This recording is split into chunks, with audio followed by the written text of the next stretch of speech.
This election is a choice between whether we live and have 4 more years of gross incompetence and failure, or whether we will begin the 4 greatest years in the history of our country. Here's the bottom line. Donald Trump's track record is a disaster for working people, and he is an existential threat to America's labor movement.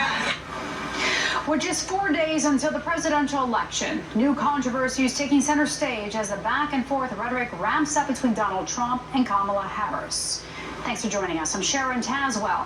We're following major news out of Arizona, where the state's attorney general's office is now investigating Trump, following comments about former GOP representative Liz Cheney.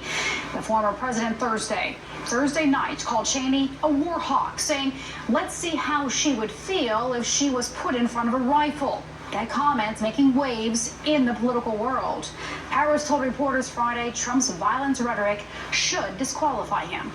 And we have team coverage breaking down the remaining days on the campaign trail. Cassie Simeon is in Georgia, while Taylor Papalars is in Virginia. But first, Aaron Kelly is in Washington with more on the former president's remarks, plus how a new jobs report is impacting the Harris campaign.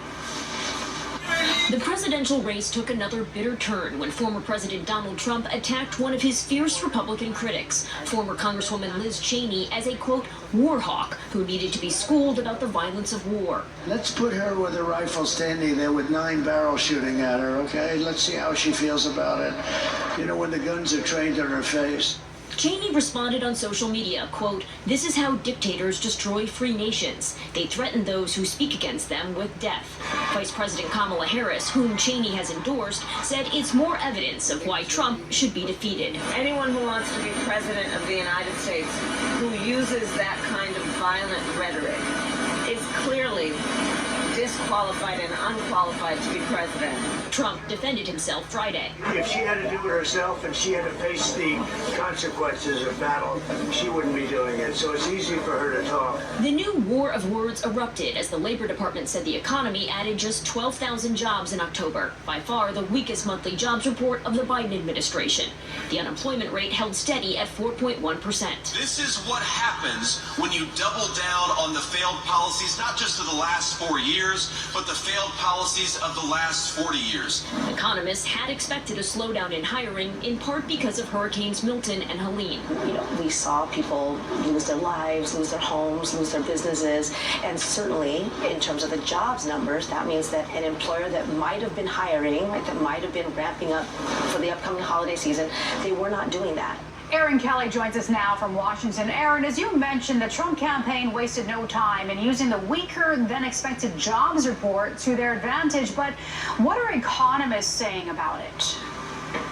Well, you heard the Labor Secretary cite those devastating hurricanes, Milton and Helene, but economists also think that the strikes at Boeing and elsewhere have impacted job growth. And just to give you a comparison, employers added 12,000 jobs in October, but in September, they added more than 200,000. Now, inflation has cooled, and the Federal Reserve is going to cut its benchmark interest rate next week for a second time. And that acting Labor Secretary says there's more work to do, but the story of the economy, in her mind, is one of strength, stability, and growth. And now the economy and how much families have been paying for their expenses, that's been a huge issue in this election, and you can be sure political analysts will be looking at that closely in the coming days. Sharon. Yeah, Aaron, there's always two sides to that story. And I also want to bring in our political reporters, Taylor Papalars in Virginia and Cassie Simeon, who is in Georgia. Taylor, let's start with the Trump campaign. The former president is holding a rally in Salem, Virginia, Saturday, a state that has not voted for a Republican president in 20 years. What is the purpose of his visit, and what has Trump's message been in these typically blue states?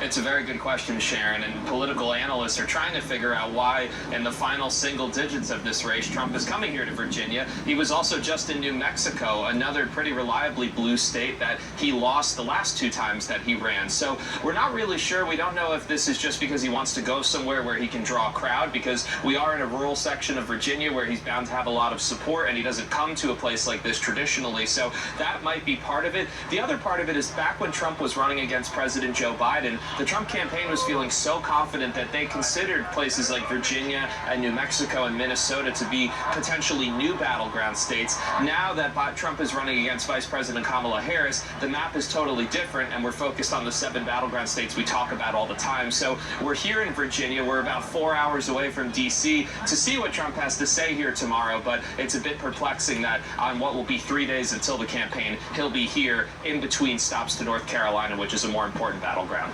Yeah, it is perplexing. All right. And Cassie, as for the Harris campaign, the vice president is sticking to those key swing states. Lay out the next few days for the vice president's campaign as we enter the final weekend before Election Day.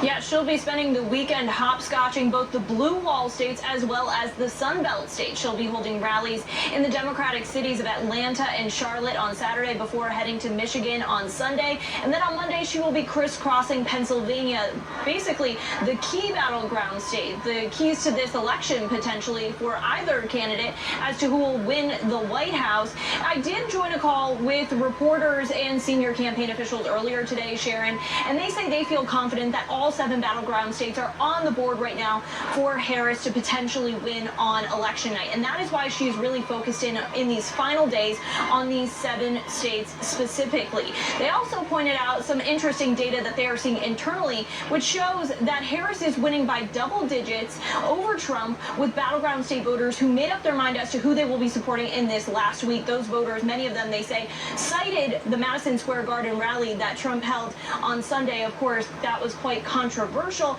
Again, that is internal data, not public data, so we have to take that with a grain of salt, but it is very interesting that that is what the Harris campaign is capitalizing on in these final days, Sharon. Yeah, campaigning to the very end. So interesting. Aaron Kelly, Taylor Popolars, and Cassie Simeon, thank you all for your time. Spectrum News is your place to be for election night. We have coast-to-coast coverage as voters make their voice heard nationwide.